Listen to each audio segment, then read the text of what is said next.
কলিয়াবৰৰ এখন চৰকাৰী বিদ্যালয়ত আজব ঘটনা অলৌকিক শক্তি ভূত প্ৰেত নে অইন কিবা শ্ৰেণীত পাঠদান চলি থকাৰ মাজতে ঢলি পৰিল ৮-১০ জনীকৈ ছাত্ৰী বিদ্যালয়ত বিচাৰি বেজৰ তীব্ৰ অভিযান এই দৃশ্য কলিয়াবৰ আমবাগান উচ্চ মাধ্যমিক বালিকা বিদ্যালয়ৰ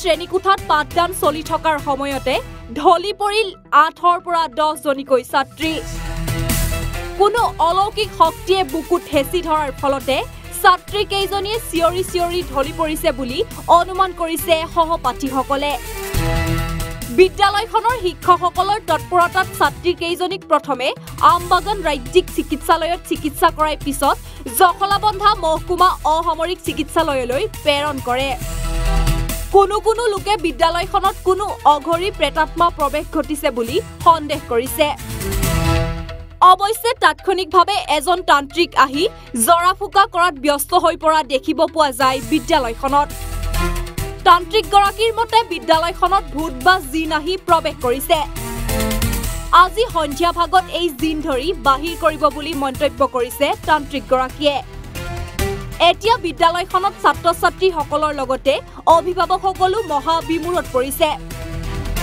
সকলোৰে মুখে মুখে এটাই প্ৰশ্ন উত্থাপন হৈছে এয়া আচলতে কি কোনো অলৌকিক শক্তি ভূত প্ৰেত নে অইন কিবা ইতিমধ্যে ঘটনাস্থলীত আমবাগান আৰক্ষী উপস্থিত হৈছে উল্লেখ্য যে বিদ্যালয়খনত ছাত্ৰীসকলৰ লগতে বহু সংখ্যক ছাত্ৰয়ো অধ্যয়ন কৰি আছে যদিও কোনো ছাত্ৰৰ লগত অৱশ্যে সংঘটিত হোৱা নাই এনে ঘটনা প্ৰথম অৱস্থাত গৰমৰ বাবে এনে ঘটনা সংঘটিত হৈছিল বুলি ৰাইজৰ সন্দেহ হৈছিল যদিও আজি অৱশ্যে পূৰ্বৰ তুলনাত গৰমৰ মাত্ৰা কিছু কম উল্লেখ্য যে যোৱা ২৮ মেটো এই একেখন বিদ্যালয়তে কেইবাগৰাকীও ছাত্ৰী ঢলি পৰি চিকিৎসাধীন হ'বলগীয়া হৈছিল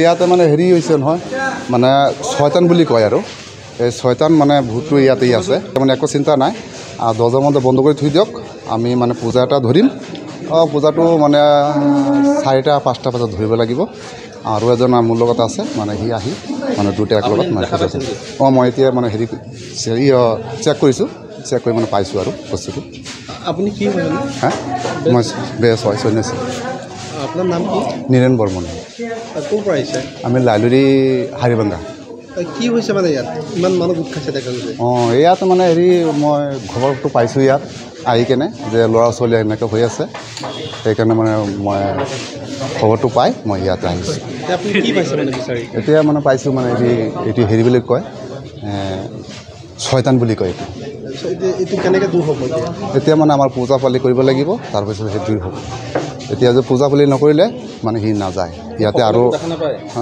হয় দেখা পাব সন্ধিয়া সময়ত আপোনালোকে সবে কথা পাতিব পাৰিব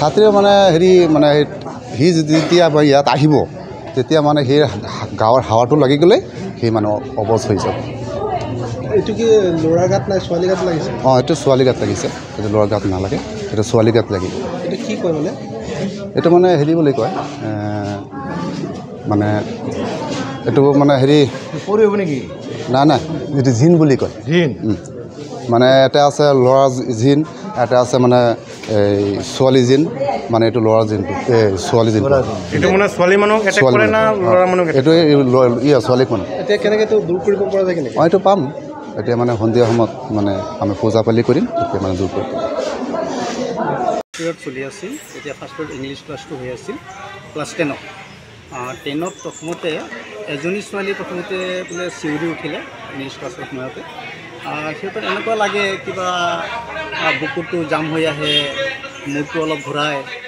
তেনেকুৱা কণ্ডিশ্যন হয় প্ৰথম এজনৰ হ'ল এজন হোৱাৰ পিছত বাকী আৰু 4-5জনৰ হৈ গ'ল লগৰ ক্লাছটো 9B ছেকশ্যন অলপ পিছতে তাৰপৰা 2-3জনৰ তেনেকুৱা হৈ গ'ল তাৰপিছত আমি এই ষ্টুডেণ্টখিনি ইয়াৰ পৰা আমবাগান হস্পিটেলত পঠাই দিলোঁ তাৰপৰা সম্ভৱ জখলাবন্ধা হস্পিটেলত ৰেফাৰ কৰিছে কোন ক্লাছৰ আছিলে গোটেই মেক্সিমাম ষ্টুডেণ্ট ক্লাছ 10ৰ আগতো এই ঘটনাটো হৈছিলে जो 28 तारिखे হৈছিলে जो 28 तारिखे ফাৰ্ষ্ট পিৰিয়ডত মই সায়েন্স ক্লাছ কৰি আছিল তেতিয়া 9:30মান বাজিছে। সেই 9:30 বজাতে প্ৰথমতে দেখিলোঁ এজনী ছোৱালী তেনেকুৱা অলপ মূৰ ঘূৰাই পৰি যাবলৈ বিচাৰিছে। পিছত লগে লগে মোৰ গাড়ীখন আছিল, মোৰ গাড়ীতে মই উঠাই ল'লোঁ, উঠাই লৈ আমাৰ হস্পিটেলত লৈ গ'লোঁ। অলপ পিছতে লগে লগে আৰু একজনী ছোৱালী হৈছে 28 তাৰিখে। তাৰপিছত মই সেইজনী দুইজনী মই আমাৰ হস্পিটেলত লৈ গ'লোঁ। তাৰপৰা আৰু অলপ পিছত আৰু দুজনী গৈছে। গতিকে মোৰ 3জনী ছাত্ৰী, 2জনী এম্বুলেঞ্চত গৈছে আৰু এজনী ছাত্ৰী মোৰ গাড়ীত মই একেবাৰে জখলাবন্ধা হস্পিটেলত লৈ গ'লোঁ। জখলাবন্ধা হস্পিটেলত অলপ সময় ৰাখি 1-1.5 ঘণ্টা ৰাখিছে, অলপ ট্ৰিটমেণ্ট কৰিছে। তাৰপৰা আকৌ তেজপুৰ মেডিকেল কলেজত ৰেফাৰ কৰিলে।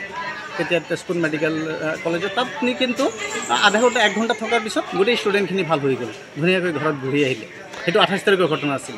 পুনৰ আজি হৈছে। আজি কেইজনী হৈছে? আজি একজেক্ট মোৰ হিচাপটো নাই, মোটামুটি 8-10জনমান হৈছে। এতিয়া স্কুল ছুটি দিছে? হয়, ছুটি দি দিলোঁ লগে লগে।